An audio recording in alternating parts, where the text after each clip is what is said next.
I just got back from seeing the Alien Romulus movie, and I just had to make a video. I don't usually do movie reviews, but this movie was so good, I had to talk about it. This movie can only be described as fun. It was so fun, insane, creepy, action-packed. It was awesome.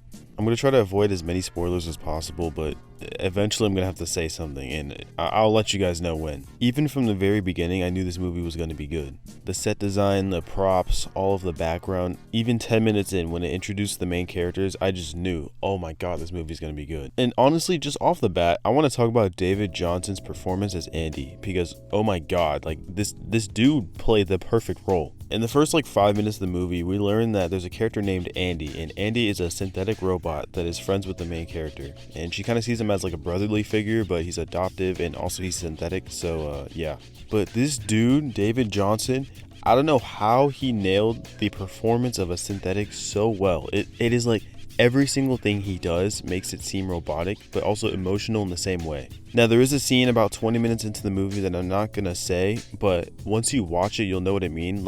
There's a scene where how do I say this without spoiling it? There's some scenes in this movie that basically, show how synthetics work, how Andy works as a synthetic himself, and the way that they portray that in this movie is perfect.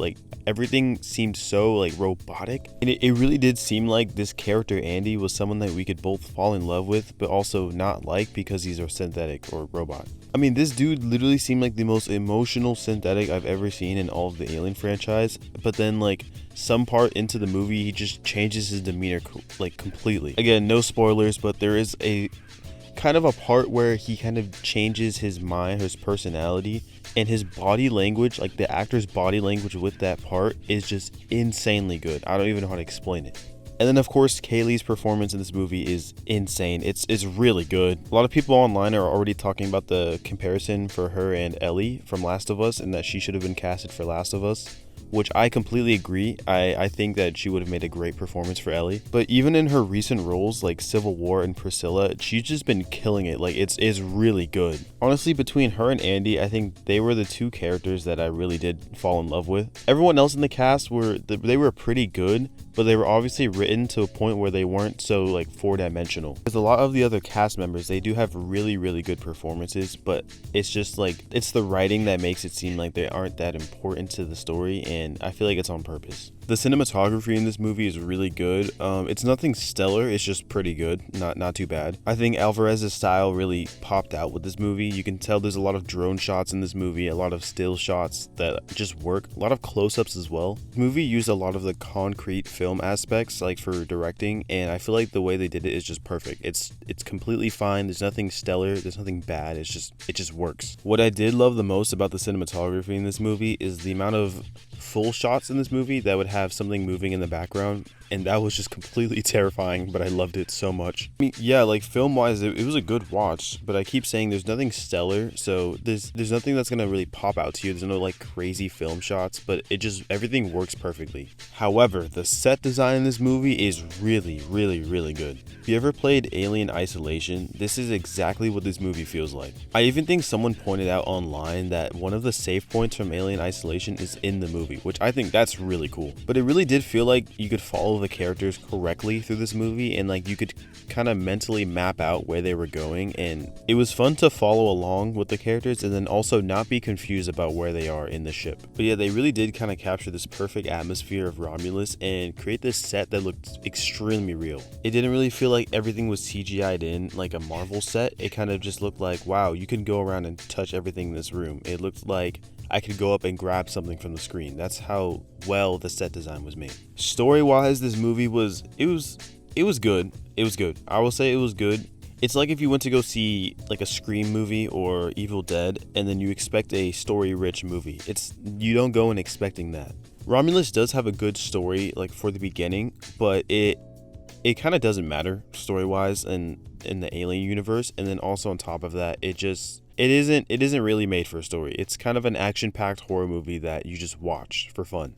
The story does work, and it works well, which is good. It's not a bad story. It's just not something that, oh my god, wow, this is life-changing. This is a story that works, and it's fun. and that's good. I kind of wanted to make story and character development two different things, because I do think that although character development is an important part of the story, The characters in this movie kind of have their own little thing going on, and that's a lot better than the actual like overall story itself. For example, Rain, the main character, her conflict with being with Andy is just troubling her. Her conflict with staying on the mining camp that she's on. And it creates this personal story with herself, not exactly with the overarching story, but just her own character, and it makes you attached to her character. Same thing with Andy. All we know is that Andy loves to be with Rain.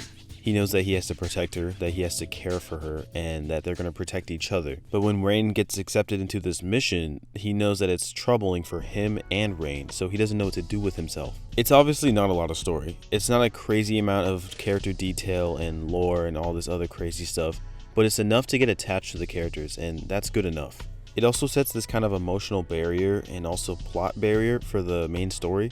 This movie really does just reinforce the character of Ripley from the first Alien movie and creates this character that has an emotional weight she's carrying, and that brings a lot to her character. And she's a scared person, she's worried, she's always anxious, nervous, and that makes her character have a lot of depth. Because we've seen enough in movies where a character is just already strong and already confident, and they just go around shooting aliens and monsters, and then they're always confident. And it really takes away from the tension of that movie when you know that the character is always going to be full of themselves and they think, oh, I can just go around shooting these aliens, and it really makes the movie seem one-dimensional, I would call it. Although that these movies are fun to watch, this movie, Romulus, made the main character seem actually like she was struggling, that she had no idea what to do, and because of that, it made both the alien more scary and then also the viewers scared.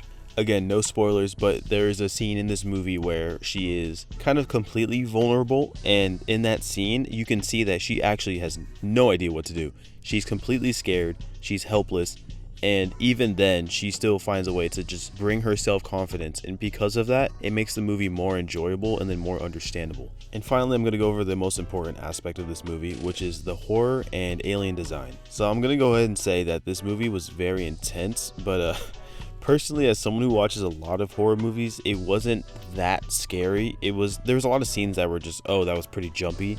But for the most part, it was more of a thriller than a horror. Now, you can talk to my brother and my girlfriend, because they had some other opinions about this movie. They thought it was absolutely terrifying, which I agree. There is one scene that I won't talk about because you should go watch it. But if you know what I'm talking about, then yeah, you know. But yeah, this is why I described the movie earlier as fun, because it really was fun to watch. It was thrilling, it was exciting, it was very intense, but for me it wasn't exactly scary, just because, you know, I've watched Evil Dead, I've watched all the Alien movies, and I know how these type of movies go. I know what's generally going to go down and all of the chaos that usually unleashes that comes with the Alien movie. And it got to the point too where some of the foreshadowing in this movie was just blatantly funny. Like, anyone who watched an Alien movie before would notice that this foreshadowing is just a joke. Like, this is the type of stuff that you see classically in any horror movie. It's like, oh no, I hope that there's no one behind me type of thing. Like, it's kind of funny.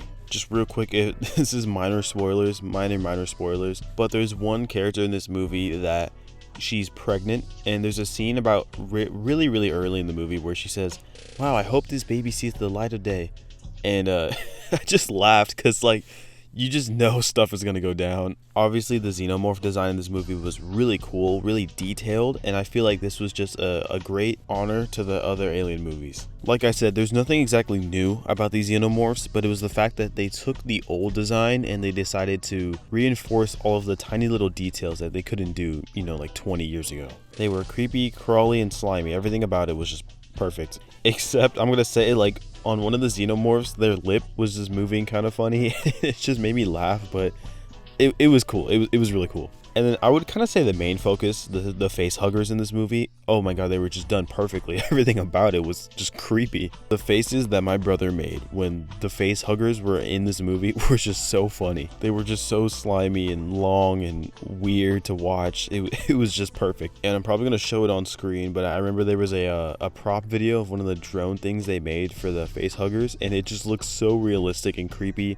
And I saw it in the movie and I remembered that video, and it was just so cool to see on the big screen in action. I think overall, this movie wasn't really life-changing or anything, but it was really fun, and I'm definitely going to go back and watch it eventually. If you want to watch something scary, but not that scary, this is the type of movie you would watch. It was like maybe, I don't know, like a 2.5 out of 5 on the scary scale. I don't know, maybe a 2. But yeah, this movie was fun. I really don't regret seeing it at all. It obviously has its flaws story-wise, but it's also just an action alien movie. Definitely worth the money, and yeah, I just love talking about it. This movie was great. Bye-bye.